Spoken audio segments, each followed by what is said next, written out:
আমাদের একজন উপদেষ্টা খুব দুর্দান্ত একটা কথা বলছেন যে আমাদের ফুটবলের সাথে প্রেম ছিল আর ক্রিকেটের সাথে বিয়ে হয়ে গেছে। এখন বিয়েটা হয়ে যাওয়া যদি ঠিকই থাকে, তাহলে ফুটবলের সাথে যেন আবার পরকে না হয়ে যায়, এ ব্যাপারটাও খেয়াল রাখতে হবে। কারণ ফুটবলটাকে প্রেম আর বিয়েতে সীমাবদ্ধ না রেখে আমরা যেটা করতে পারি, ফুটবলের উন্নয়ন নিয়ে কথা বলি, যেন আমি যাকে ভালোবেসেছিলাম সে যেন ভালো থাকে।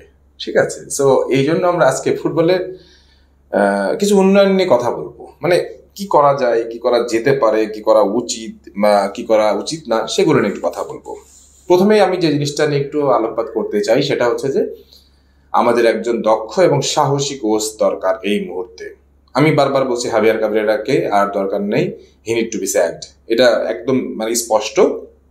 তো এই মুহূর্তে একজন দুর্দান্ত কোচ দরকার আমাদের। তবে আমি আমি ব্যক্তিগতভাবে আশা করব যে আমাদের এশিয়ার মধ্য থেকে একজন দুর্দান্ত কোনো কোচকে নিয়ে আসক, like America, Japan, sorry Korea, Japan, তারপরে হচ্ছে যে ইরাক, ইরান, তারপরে জর্ডান, হোয়াটএভার, মানে যারা ইউজুয়ালি হচ্ছে যে বিশ্বকাপ খেলে, বিশ্বকাপ কিভাবে খেলতে হয়, বিশ্বকাপে কিভাবে চান্স পাইতে হয়, দীর্ঘমেয়াদী কাঠামো কি হবে, এই ব্যাপারগুলো তারা আলোকপাত করতে পারে। সো এই ব্যাপারটা আমার কাছে মনে হচ্ছে যে this is the first priority, এবং এটা আগে করতে হবে। তারপরে নেক্সট স্টেপগুলোতে আমরা আসতেছি। সেকেন্ড স্টেপ যদি আমি যাই, সেকেন্ড স্টেপে আমি বলবো যে আমাদের টেকনিক্যাল টিমটা এখন খুব স্পষ্টত খুব জোরালো হইতে হবে। টেকনিক্যাল টিম বলতে একজন টেকনিক্যাল ডিরেক্টর লাগবে, অ্যানালিস্ট লাগবে, পারফরমেন্স অ্যানালিস্ট লাগবে, ফিজিক্যাল ফিটনেস, তারপরে সবসময় ডক্টর, ফিজিও, এগুলো একদম আন্তর্জাতিক মানের হইতে হবে। যেমন বিসিবি কিন্তু এই ব্যাপারে কোনো ছাড় দেয় না, এবং তারা এই ব্যাপারে যথেষ্ট পরিমাণ অগ্রগামী ভূমিকা পালন করে। কারণ খেলোয়াড়রা কখন অসুস্থ হবে, কখন সুস্থ থাকবে, কখন কি করবে, কি ডায়েট প্ল্যান হবে, কি হবে না, এই ব্যাপারগুলো তারা সবচেয়ে বেশি ভালো মেনটেন করে দিতে পারে। সো ওই জায়গাটাই আমার মনে হয় যে টেকনিক্যাল ডিরেক্টর এবং হচ্ছে যে পারফরমেন্স অ্যানালিস্ট এই মুহূর্তে খুব জরুরি দরকার। যদিও আমাদের বাংলাদেশে সামগ্রিকভাবে ওই অর্থে দুর্দান্ত কেউ নাই, যারা আছে হয়তো কাজ চালানোর মতো, বাট আমি মনে করি এদেরকেও ঢেলে ফেলে সাজানো উচিত। কারণ আলটিমেটলি আমরা বিশ্বকাপে খেলতে চাই, এটাই তো আমাদের মূল টার্গেট। সো ওই জায়গাটায় আমাদের এখন কাজ করতে হবে। তারপরে যদি আমি বলি, বাংলাদেশ লিগ কাঠামোটাকে উন্নত করতে হবে। আমরা ঘুরে ঘুরে একই জিনিস দেখি যে হয় মোহামেডান না হলে আবাহনী চ্যাম্পিয়ন হয়ে যায়। কোনো কোনো ক্ষেত্রে হয়তো বা কখনো কখনো দেখছি যে বসুন্ধরা কিংস নতুন এসে করতেছে, বা আরো আগে দেখতাম মুক্তিযোদ্ধা ক্রীড়া চক্র করতো। সো ওই ব্যাপারগুলোতে একটু ঢেলে সাজাতে হবে, এই কারণে যে বাংলাদেশ প্রিমিয়ার লিগটাকে আরো বেশি কম্পিটিটিভ করতে হবে। এবং এই জন্য কি কি করণীয়, আরো নতুন বিদেশি প্লেয়ার, ভালো ভালো বিদেশি প্লেয়ার অন্তর্ভুক্তি করানো যায় কিনা, তাদেরকে পেট্রোনাইজ করানো যায় কিনা, ইভেন ক্লাবগুলো এই ব্যাপারে আরো যথেষ্ট পরিমাণ ভূমিকা রাখতে পারে। তাতে যদি স্পন্সরশিপের দরকার হয়, আমার মনে হয় তারা এখন যদি স্পন্সরের দিকে দৌড়ায়, স্পন্সরের দিকে আসবে। কারণ ফুটবলের এখন যে প্রাণটা ফিরে আসছে, এখন অনেকে ক্লাবেও ইনভেস্ট করতে চাইবে। এই ক্ষেত্রে আমি বসুন্ধরা কিংসকে একটু বলবো। বসুন্ধরা কিংস মোটামুটি তারা একটা একাডেমি পরিচালনা করে, একটা স্টেডিয়াম পরিচালনা করে, তাদের উঠতি খেলার দিকেও নজর আছে। বাট তারা যেভাবে আসলে পরিচালনা করছে আরো একটু বেশি পেশাদারিত্বের সাথে করা উচিত। কারণ আমাদের এই মুহূর্তে অনেকগুলো যদি বলি যে অনেকগুলো পাইপলাইন, অনেকগুলো খেলোয়াড় লাগবে, যাকে বলে মানে একদম তরুণ খেলোয়াড় লাগবে, যাদেরকে নিয়ে আমরা দীর্ঘমেয়াদী প্ল্যান করতে পারি। সো ওই জায়গাটাই বসুন্ধরা কিংস হয়তো আরেকটু এগিয়ে আসবে। মোহামেডান এবার চ্যাম্পিয়ন হয়েছে, মোহামেডানেরও অনেক দায়িত্ব রয়ে গেছে, তারাও হয়তো এই ব্যাপারগুলো নিয়ে ভাববে, আবাহনী ভাবতে পারে। কারণ এইসব বড় বড় দলগুলো ভাবলে ছোট দলগুলো অটোমেটিক্যালি ভাবা শুরু করবে, কারণ তাদেরকে রেসে টিকে থাকতে হবে। আর একটা জিনিস কি দেখেন, ইংলিশ প্রিমিয়ার লিগে কিন্তু হচ্ছে কে কখন চ্যাম্পিয়ন হয় বলা যায় না। বাংলাদেশে কিন্তু বলা যায় যে আবাহনী চ্যাম্পিয়ন হবে, নাহলে মোহামেডান হবে, নাহলে বসুন্ধরা কিংস হবে। এই জিনিসগুলো আরেকটু কম্পিটিটিভ হলে মানুষের ভিতরে খেলার আগ্রহ বাড়বে, খেলার দেখার আগ্রহ বাড়বে, সেই জিনিসটা দুর্দান্ত হবে। এবং ক্লাব পর্যায়ে ফুটবলটাকে জনপ্রিয়তা করতে হলে ক্লাবের আরো বেশি দক্ষ লোক নিয়োগ দিতে হবে, তাদের ফ্যান বেস তৈরি করতে হবে, বা তাদেরকে কিভাবে মানে খেলাটাকে আরো বেশি জমজমাট করা যায় সেসব ব্যাপারগুলো নিয়ে একটু ভাবতে হবে। এই ব্যাপারগুলো আমার মনে হয় সময় চলে আসছে।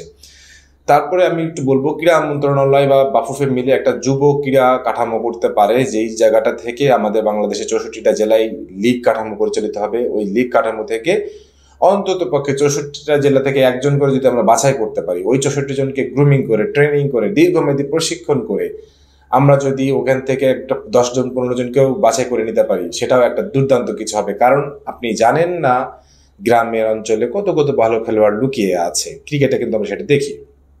এবং তারপরে আমি একটা জিনিস মনে করতে চাই বা বলতে চাই, সেটা হচ্ছে যে আমাদের বর্তমান ক্লাব ফুটবলে বা আমাদের জাতীয় দলে যারা যারা খেলোয়াড়রা আছে, তাদেরকে অ্যাটলিস্ট বড় বড় লিগগুলোতে চান্স করে দেয়া। আমি বলতেছি না যে তাদেরকে লা লিগাতে চান্স করে দিতে হবে, আমি বলতেছি জাপানে যে লিগগুলো চলে, কোরিয়ার যে লিগগুলো চলে, চীনে চলে, থাইল্যান্ডে চলে, তারপরে হচ্ছে যে ইন্দোনেশিয়াতে চলে, যেসব লিগগুলো আছে এইসব লিগগুলোতে কোনোভাবে তাদেরকে সুযোগ করিয়ে দেওয়া যায় কিনা এই ব্যাপারে বাফুফেকে আরেকটু বেশি সুযোগ সন্ধানী হতে হবে, প্ল্যান করতে হবে, তাদেরকে অ্যাপ্রোচ করতে হবে।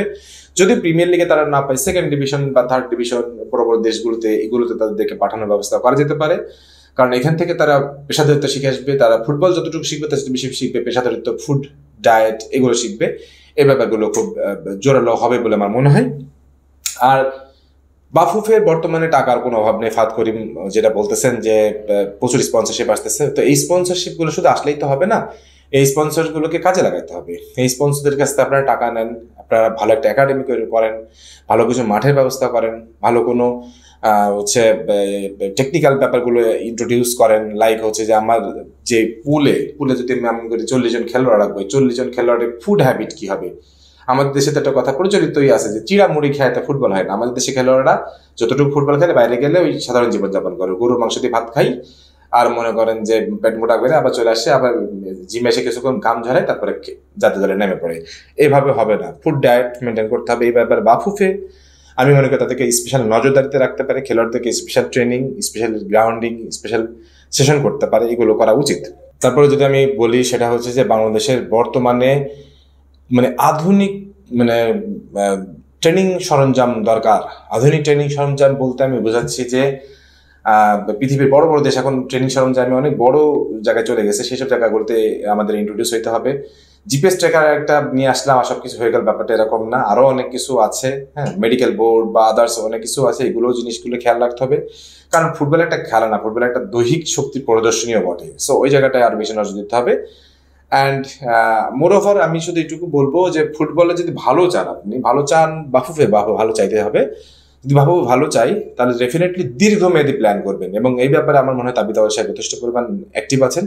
ওনাকে আমরা হেল্প করতে প্রস্তুত আছি। আমরা যারা ক্রিকেট নিয়ে কথা বলছি, ফুটবল নিয়ে কথা বলছি, স্পোর্টস নিয়ে কথা বলছি, আমরাও চাইলে এই ব্যাপারে ক্যাম্পেইন করতে পারি, কথা বলতে পারি। সে ব্যাপারে আপনারা যদি আমাদের সহযোগিতা কামনা করেন, আমরা সেটা করতে রাজি আছি।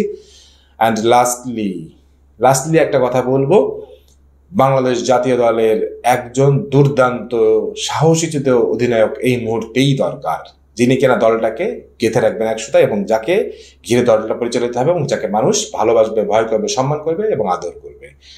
সে জায়গা থেকে আমি হামজা চৌধুরী ছাড়া কোনো বিকল্প দেখি না। বাফুফে ভেবে দেখতে পারে, আমার মনে হয় হামজা চৌধুরীর হাতে আর্মব্যান্ডটা নিয়ে আসা উচিত। কারণ লাস্ট ম্যাচে দেখলাম যে তার নেতৃত্ব গুণ কতটুকু, আমরা আগে থেকে দেখেছি অন্যান্য জায়গাতে, কিন্তু তার বাংলাদেশে হয়ে কতটুকু নেতৃত্ব গুণ সেটা দেখলাম। এবার আমি বলবো এই টোটাল জিনিসগুলোকে অ্যাকুমুলেট করা উচিত, এবং this is the prime time. কারণ এই সময়টাই স্পন্সরদের কাছে গেলে স্পন্সররা কেউ ফেরাবে না। এই সময়টা আমাদেরকে কাজ করতে হবে, এই সময়টা আমাদের প্রচুর বেশি শ্রম দিতে হবে। আর ফুটবলের জন্য এই শ্রমের বাইরে বা এইসবের বাইরে আপনাদেরও যদি কোনো মতামত থাকে সেগুলো একটু লেখেন, যেন কারো যদি নজরে পড়ে সেগুলো নিয়ে তারা কথা বলুক, কথা উঠুক। বাট এই মুহূর্তেই যেসবগুলো বললাম এগুলো দরকার, এবং এই মুহূর্তেই আমাদের ফুটবলের নবজাগরণের জন্য, আমাদের এক্স প্রেমিকাকে বাঁচিয়ে রাখার জন্য আমাদের এই ক্যাম্পেইনটা খুবই জরুরি। সবাই ভালো থাকেন, সুস্থ থাকেন, আল্লাহ হাফেজ।